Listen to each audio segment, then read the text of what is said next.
ready. Here we go.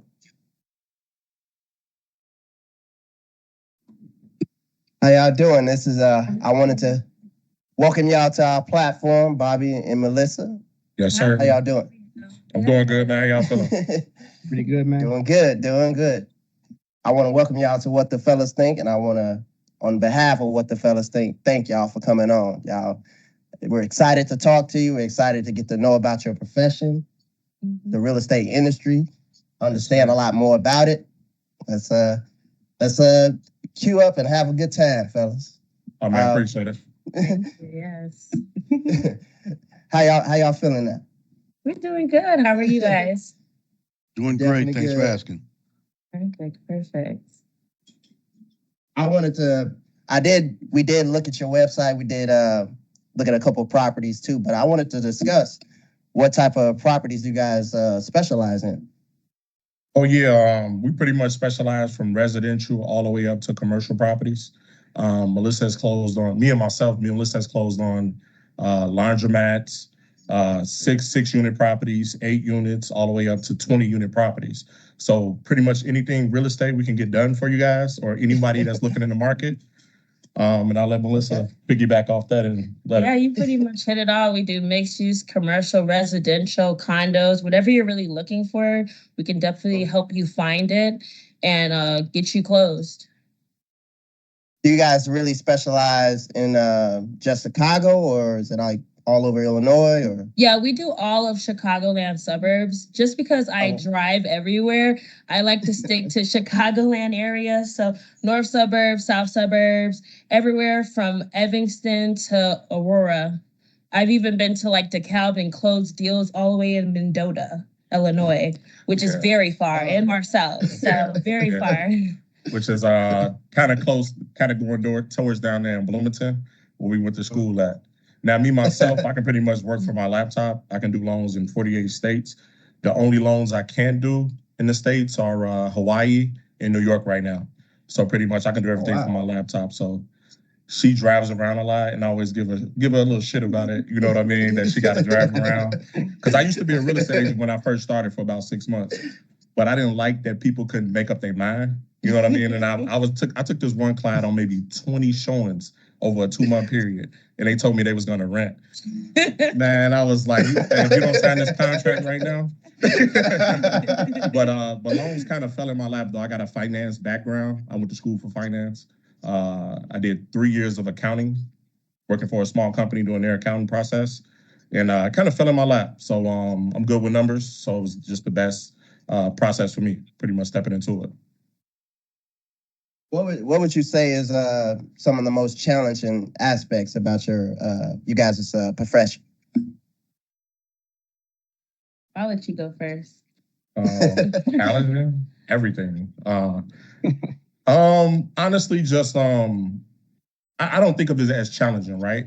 I think in our community, we all need to learn more about financial literacy.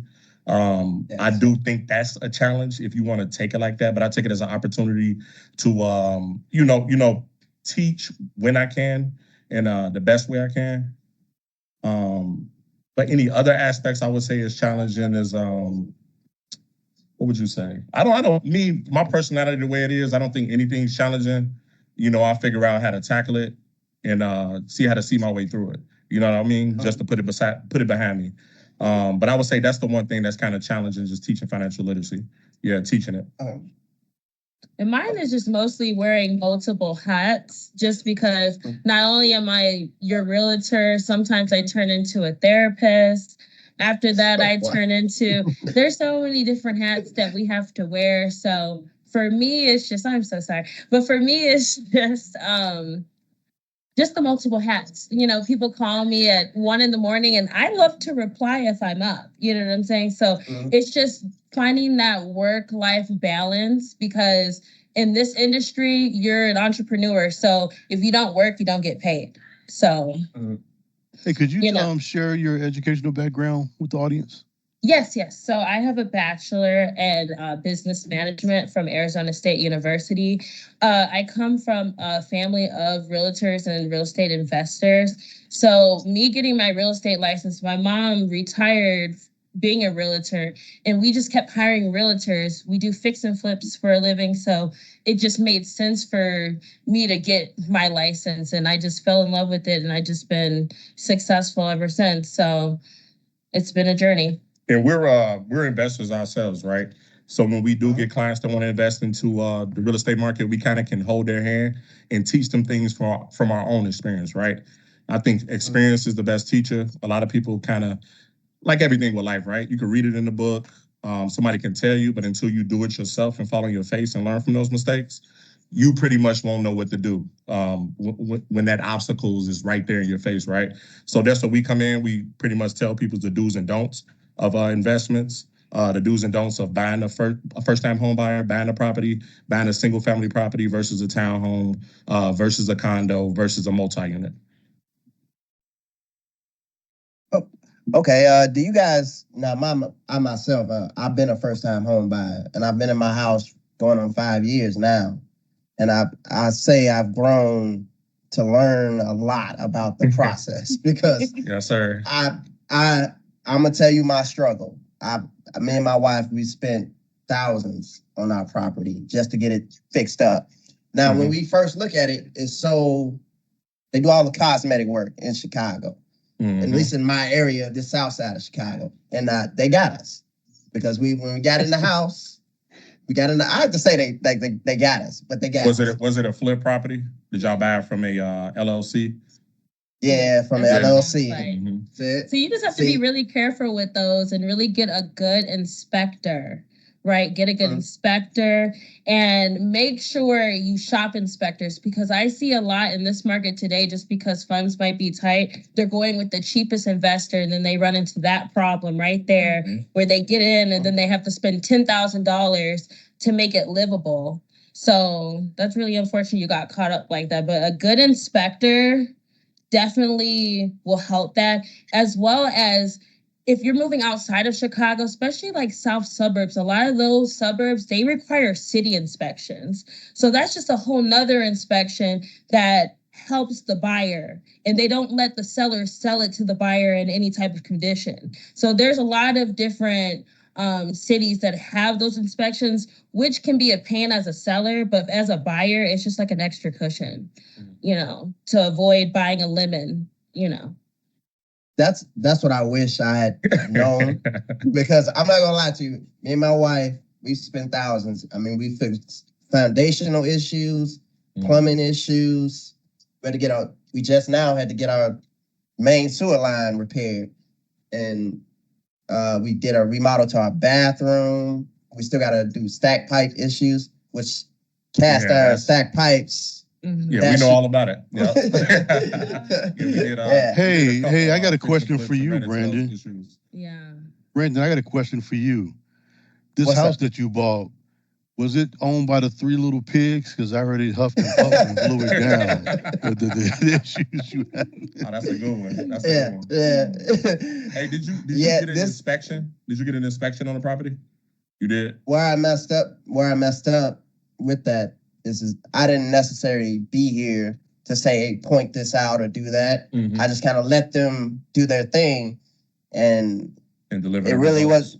Yeah. I also recommend. I'm sorry. I'm so sorry. You can finish. I'm so sorry.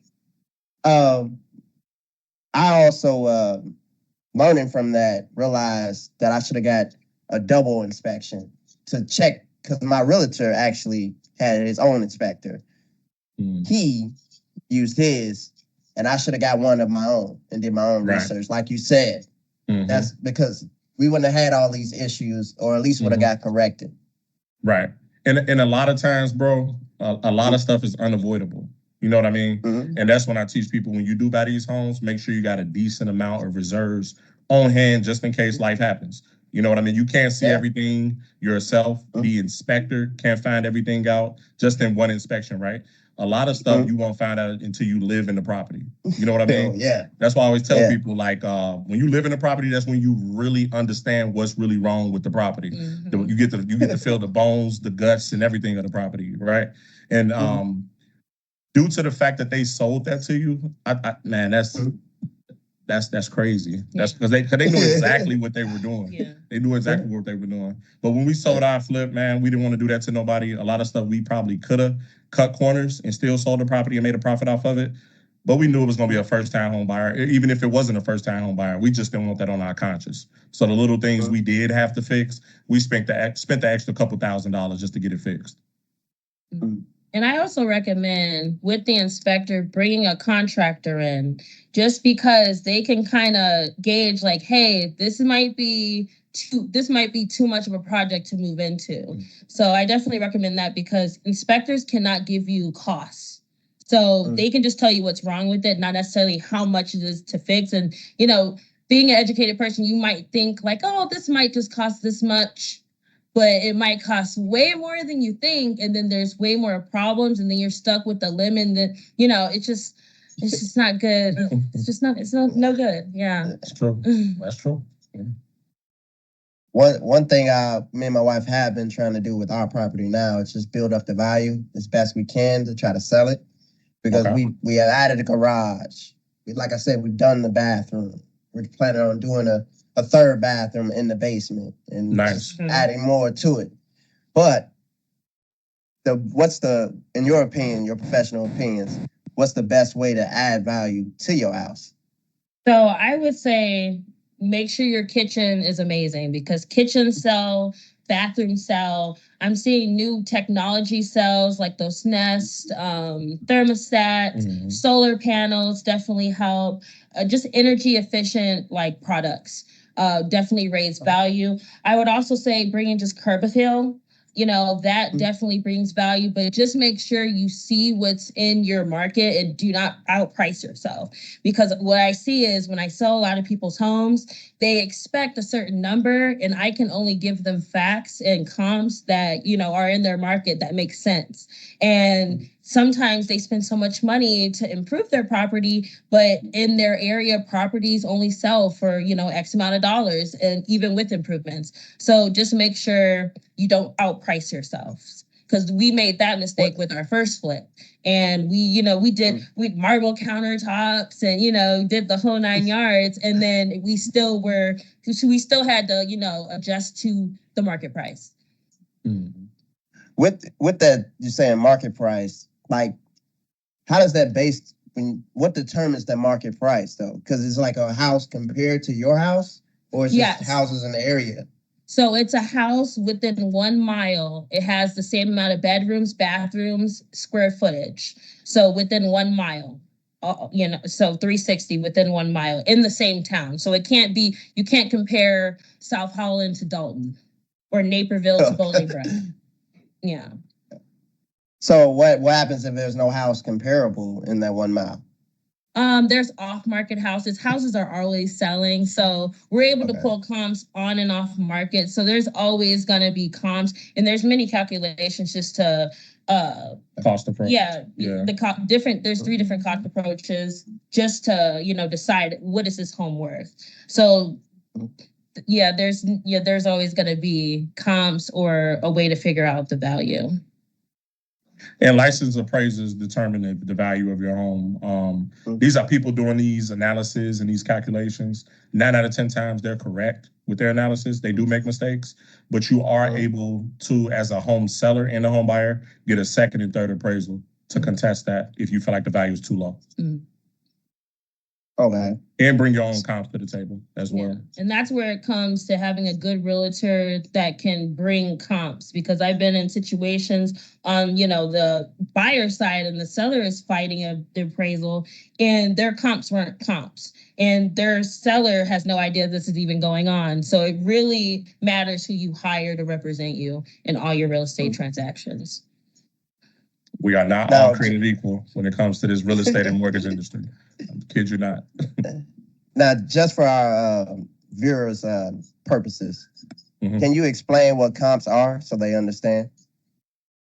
So they're just homes that are like your home. So basically, if you own a 4-bedroom, 3-bathroom home in Naperville, 2,500 square foot. So any home that's kind of similar to your home would be considered a comp. So if you're able to sell your home for $500,000, someone who has a like home just like yours, could be even better. They could expect that 500,000 or more.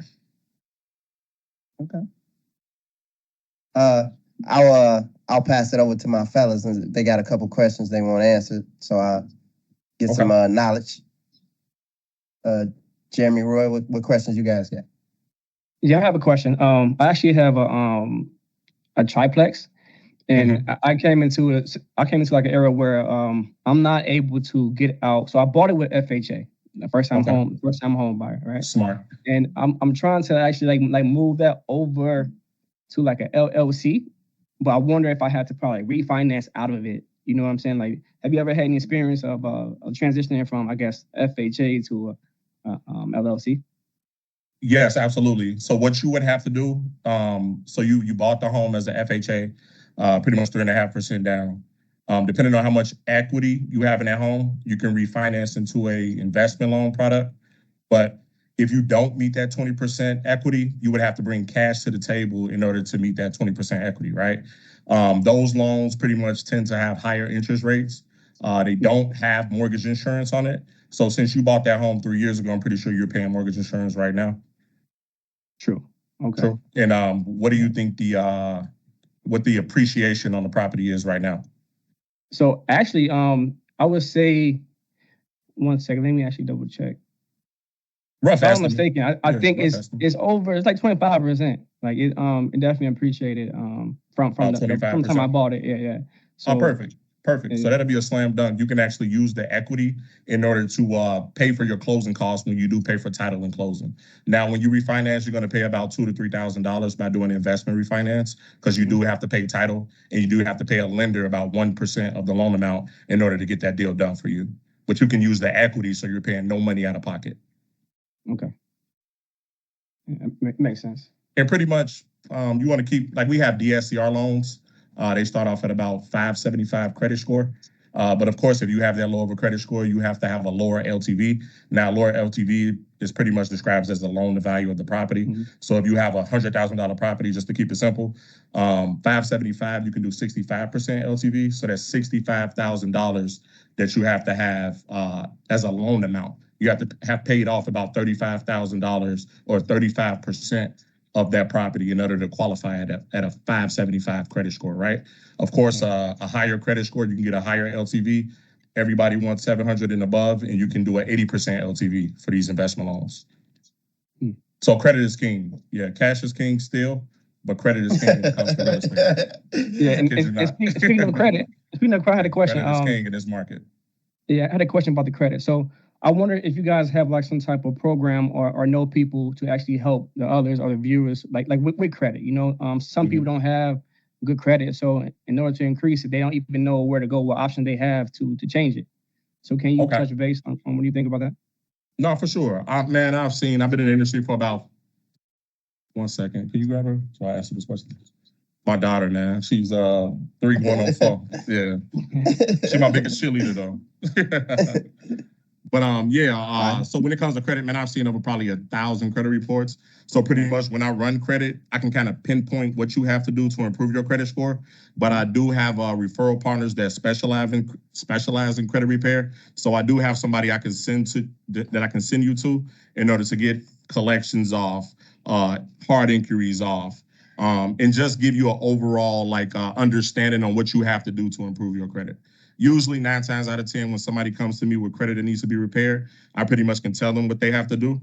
And right now, you know, with technology, pretty much the way the technology is in the market, we have a program that literally runs an algorithm. So when I run your credit report, I can run the algorithm and it literally lets me know exactly what you have to do, dollar for dollar, account for account, to bring your credit score up to where we need it to be. So if you have like a 600, I'll run the algorithm. It'll let me know what you have to do to get a 620, 640, 660. Of course, if your credit score is really low, I won't see an option for the higher credit score amounts. But for the most part, I can get you approved.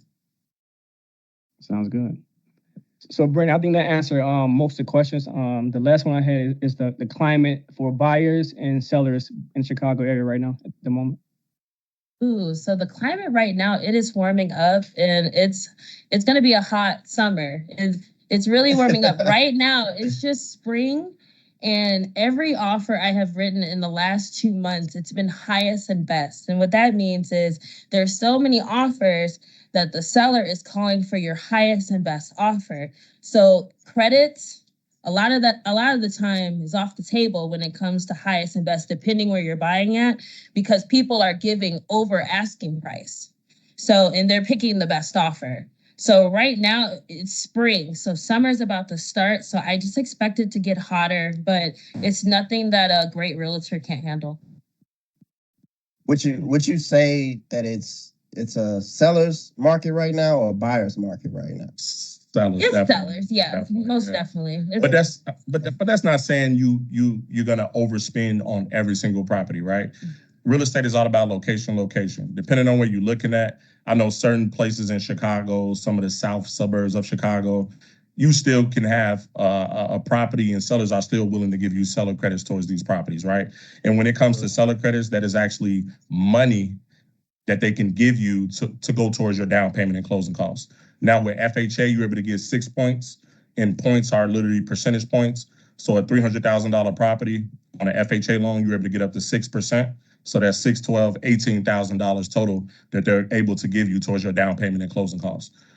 Ain't no guarantee you're going to get the full 6%, but I have seen deals to where they have given the 6%, and deals to where you can negotiate and get about 3 or 4, maybe even 2% towards your down payment and closing costs. The best homes to try to get credits on are homes that have been on the market for more than like 40, 50 days. And that's when you look at, and it depends. If it's in Chicago, I would say more towards maybe 80 to 90 days, because Chicago is a very large market. So suburbs, I would say 40 days. Look at those homes that are having a hard time to sell. That's when you could come in with the lower offer asking for credits, because a lot of the times these homeowners, they're on the market, they're trying to sell, they can't sell. Depending on what reason they're trying to sell, they're trying to get the property off. So it's best to try to go with the credits for those properties versus the properties that are just brand new on the market. And that, because that's how you're just going to lose an offer, basically trying to nickel and dime credits, and the home has been on the market for 10 days. And I have all types of down payment assistance program, first time home buyer programs. I have the IDA program that could give you up to $10,000, and I have the Shenora program, which will give you up to 5% of the purchase price. So a $300,000 home, they're able to give you $15,000 towards down payment and closing costs. I got a question. I'm sorry. You just touched on this a few seconds ago. You said a seller's market. Can you tell the audience the difference between the buyer's market and the seller's market? What determines what market we're in, and right now, what kind of market are we in? So right now, the housing, there's a shortage of housing right now. So there is not a lot of homes on the market, and there's just way more buyers. So sellers are able to basically determine, hey, who we're going to sell to, how high we're going to sell. And it's just based on the need. I've seen homes that just appraised last year for, let's say, $350. And just because of the demand in the area, it's going up $10,000, $20,000, which is just crazy, but it's just the demand. So that's how we can tell it's a seller's market. When there's not enough homes and just a lot of buyers trying to buy, they just have, options. It's not slim pickings when it's a buyer's market, when there's so many houses and not a lot of buyers, and buyers are able to choose. And that's when we know it's a slow market, when there's just a bunch of buyers and no houses. Do you have any information as to why these houses are for sale? Or is people moving out of the state? Are they buying new homes or retiring, or what? Well, Illinois is in the top 10 of states where people are leaving. Property taxes are high. Everything is going up. Inflation is high. I feel like for Illinois, everything is just going up. So you have to, have reasons to stay here. And then I feel like people are seeing other states where they don't have state taxes. They have, real estate where you can get like a 5-bedroom, 4-bathroom house in Texas, Atlanta for, $350 versus here, the same house for $700,000. It's just more affordable living in other places. But Chicago, I feel, is a great place, honestly. Yeah, and it's cheaper taxes. Inner city Chicago, me see, South Side, West Side. Aurora, Illinois. I mean, we can find you places where Joliet. taxes make sense. But for the most part, overall in the market, you're looking at higher taxes in Illinois just as a flatline estimation, right? I think Phoenix is a good spot as well, where you can find taxes that are very conservative. Yes. And get more bang for your buck. And get more bang for your buck out there. Like a $250,000 home in Illinois, pretty much in the Chicago area, the square footage wouldn't even compare to what you can get in the Phoenix market and the Texas market. You probably can get double the size and twice the property. Would you say your programs for first time home buyers, does that also apply to investment properties as well? So investments is a whole nother hurdle. That's a different ball game. You are able to get seller credits with investment financing, but they don't have any down payment assistance or anything like that. You pretty much got to come with your own funds to do that. Okay. And I have ways and people I can introduce you to with my referral partners. They can get you financing. What are they are? Lines of credit, right? Just different avenues to funding that can help get you jump started, so you are able to invest and using other people's money. Okay. You know, I'm not cutting you guys off, but I just want to make sure. Yeah, no problem. At the end of this, you provide Brandon with like take a photo of a business card or something with your information. I think you've been real insightful, and I'm sure off the strength of that, people would want to have some type of dealings with you. I wish I would have had this conversation with you 14 years ago. You know. Man, I wish I knew this at the womb. Honestly, honestly. Yeah, but I appreciate that sentiment, Elroy. Definitely. Like Roy said, definitely want any links you guys got so people can reach out to you, contact information, definitely share with us, because we'll definitely spread it around. You guys been very informative, very insightful. This is definitely a blessing to have you guys on our platform. So I'm going to put Brandon on the spot.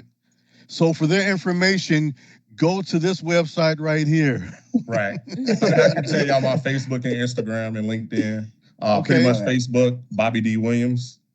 And then Instagram is Bobby_Sundiata. And Sundiata is SUNDIATA. And my Instagram is Melissa Sells Broadway. And the same for Facebook, Melissa Sells Broadway. Now, when we do end up sharing this with our audience, we will post your links and everything to you, so if people can reach out to you directly. So just in case. Yeah. We gonna cover y'all. We gonna cover y'all. Definitely. Yeah. Nah, just me dealing with you from back. I've been knowing Brandon for about 10 years. He's very thorough, very smart guy. Yeah. Definitely. And dealing with Bobby is definitely an honest brother. He gonna make sure you straight, and he got your back 100%. Yes, sir. Definitely. I already know when it comes to doing anything professional, Bobby will cover. That's stand-up brother right there. Brandon, I got a question for you. When you went to go buy your house, how come you didn't get in touch with Bobby? I didn't know. I think I had just started. Yeah. I probably wouldn't have been a good resource back then. Yeah, I was making a lot of mistakes, but now I'm a professional. I'm sure you would have told him that his house is going to huff and puff and blow down. Oh yeah, I'd have been able to tell him that much. Definitely would have told him that much. Like, hey, run fast. Go ahead, sign that lease. Even though I want you to, sign that lease for another 6 months. Go month to month. I think I bought my house in 2019, so it's definitely been a learning experience. So, anybody out there ready to sell? But you know what? You can turn that into a positive though. Definitely can. Like, we pretty much bought a similar home to yours. We probably haven't had the amount of problems you had, but we definitely moved out of our home and turned it into a rental property. And we literally getting three times as much as the mortgage is right now. 3 times. That's a blessing. Yeah, that's a blessing. Because due to the fact, like everybody wants the property to be sound and look nice, right? But it's a difference between you buying a home and wanting it to be a certain way versus you renting a home and wanting it to be a certain way, right? And they got a lot of different programs to where, what's the program? IDA has a program for rental assistance. Everybody knows about Section 8, but we went through Lots IDA. of nonprofits have these programs. Yeah. So they'll come in, rent your house. Like the program that we're on, she comes in, they pay all of her rent, but like $283, and they pay it 3 months at a time. So we never have to worry, is she gonna pay her rent? You know, she could be late on her portion, but we're getting the majority of the rent. And I feel like that is the most important thing with investments, because you get these investments and, you know, move people in, and then they don't pay rent, and then you're still responsible for the rent. You know what I'm saying? Then you have to pay for an eviction. And then if you're in Cook County, they're 3 to 6 months behind. So you're paying rent for, I had a family member who had to pay someone's rent for 7 months on top of her other properties, her own rent, her own life, her own bills. So that is a risk you take when you get into the real estate business. So, but it's not. I didn't catch that. It's not specifically a risk, because we got different options and programs that we can introduce you to pretty much alleviate that risk and make sure you get your money every month. Section 8. Every month on time, direct deposited, pretty much. Is that called? You said IDA? IDA, yeah, Illinois Housing Development Authority. Now they have a rental side to their program, and they also have a mortgage side. The mortgage side, they can give you up to $10,000 towards down payment assistance. And a rental side, they can help you find a home and pretty much supplement your rental payment. Like I said, our tenant, they pretty much paying 80% of that. They paying $2,450. She's responsible for about $260 of that. And our mortgage is only like $1,250 a month. So we getting $2,450 off that property. How do you guys feel about appliance insurance? It's amazing. I think it's yeah. Your furnace go out. No, it depends. Spend that $100 a month. If your furnace go out, that's $8,000. Not to mention the type of piping. Like if you have an older home, as soon as you touch those pipes, you have to update everything up to code. Like one of our homes, we have a galvanized, right? If we were ever had to change anything to do with the furnace or anything to do with the water lines, anything with the plumbing, we have to update everything up to copper piping, right? Copper is more expensive, and you have to do the entire home, not just what you work on. Now, if you got that insurance, right, you pay them $100 a month, you file a claim, you will pay maybe a 10 to 20% deductible, but they're going to pay the rest of the 80%. So I always recommend insurance. Insurance is key because life happens. So I had my dishwasher go out, and they came out and repaired it, and about 2 weeks later went out again. So yep, they ended up replacing it with a brand new unit. Same thing happened to my dryer, but they fixed it and it's still working. So damn. Okay. Yeah. So just like you said, they came in, fixed it. It broke again. They fixed it. But if they have to just get you a new one altogether, they'll do that for you.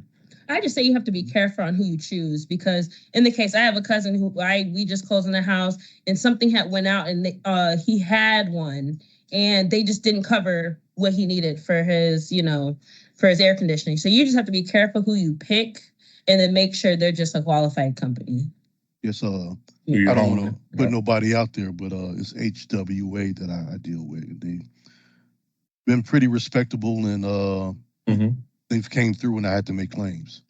Okay. And what does that stand for? What's the acronym for? Home Warranty Association, I believe. Okay, I'm gonna write that down. I never heard of that. We usually use American Home Shield. Okay. And they cover literally every appliance in the property. And they don't do prior inspections. Pretty much you just let them know what's in the home. Whenever you have an issue, you call them out. It's about so it's Home Warranty of America. Home Warranty of America? Yeah. I want to say, though, because that's been a fear of why me and my wife don't want to do. Well, she wants to do an investment property. She wants to do it, but it's been a fear because I don't want to deal with the headache of somebody not paying their rent. Somebody not. Yeah. I get it. I get it. That's where the Section 8 come in at. That's where these other programs come in. I think eventually, now I got my dog in the background. I think eventually once you like right when you first starting off, of course every dollar gonna hit. And I feel like no matter how much money you make, you don't want to lose money, right? But once you get 2 to 3, 4 different properties, that's when you'll kind of open up, and you might not want to deal with Section 8 anymore. You know what I'm saying? Your income is supplemented to where if one person doesn't pay their rent, it's not going to really hit you like that, right? But we do have programs and different avenues to where we can almost guarantee you'll get your rent every month. What would you say is how do you determine what's a good investment property? The numbers. What are you trying to profit? So what pretty much I do, I have clients send me on average, right? If you got an investment property to where you're getting rent, most of the time you probably gonna see something from $250 to $500 a month profit. That's considered a good investment, right? I try to get clients to get $1,000 to $2,000 profit when it comes to these investment properties. If you're going to rent it out, that's my goal. We're not looking at the small numbers. Of course, the small numbers, if you multiply them, they equal the bigger numbers, of course. But I try to do the big fish up front. And when it comes to an investment property, a fix and flip, or just a buy and hold, what I tell people to do is just find a property they can afford as far as the acquisition cost. If you got $20,000, you can get a property under $100,000. The fix and flip loan that I offer, they actually will give you 100% of the renovation budget, right? So if you need $50,000 to fix that property up, they'll give you $50,000 to fix it up. Let's just say we got a property for $100K, right? We put 20% down, $20,000. After the $50,000 to fix it up, let's say the ARV is $250, right? Your total loan amount on that property is the $80,000 that was left over from the 20%, plus the $50,000 you took out. That's $130,000, right? 250 minus 130, what's that? 120? 120? Yeah, 120. So what you can do is do a cash out refinance, take up to 75% LTV, put that additional 50 to 60K in your pocket, go do it again and rent that property out, right? So that's what I teach people. That's where that financial literacy comes in at. Once you get your first property, that's pretty much your own bank after that. And that's the game I teach people. And do you have I'm sorry. I'm sorry to cut you off. No, it's okay. I just wanted to touch on what he was saying because that's a good point. But also, let's just say you're a homeowner and you already own your house. You've owned your house for a while. You have a little bit of equity. I'm with Caldwell Banker Realty. I'm at the Gold Coast location. We have a program called Revitalize, where Revitalize is completely free. They do not check credit.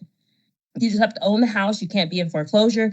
They will come, bring contractors. You get to actually pick the contractors, but they give you a list of contractors that can come in. They'll do a scope of work. They will renovate your entire house cosmetically. And then you have 12 months to put it on the market. And then you make way more money than you would selling it as is. So that's another option to get more money for your investment, for your personal property, if you're wanting to sell. And honestly, Brandon, that might be an option for you. Instead of spending all money out of your pocket, you can do that.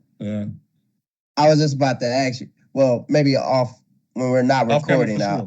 Sure. I'll ask you more information about that. Definitely. My business hours are 9 to 5. Hey, so guys, I ask you once Brandon gets done with the editing, I'm sure he'll let you know. And I guess we can send you the link and you can post it on your social media to go check it out. Tell them to follow us and, let's just spread the love, spread the word. Mm-hmm. Yes, sir. For sure. Yes, sir. Definitely will do. I wanna thank you guys for coming on. We enjoyed you. This has definitely been exciting. You guys have been so informative. I'm gonna contact you definitely after this meeting because appreciate it. I got some questions to ask you. So regarding my house, I'm gonna say this. It'll probably get bleeped out, but I can't wait to get rid of this mother. No. Hey, you got only you can beep it out. Tell him. It might be better for you to hold on to it. Honestly, I always tell people they're not making any more real estate. They're not making any more. So you can make it work to your advantage. It's definitely worth keeping. There's a movie, Brandon, that you need to watch. Starring with Tom Hanks. I think it was called House. It was something. Him and his wife bought this lemon of a house and was having all types of problems. I'm sure you can get some humor out of that. I like Elroy. I like it.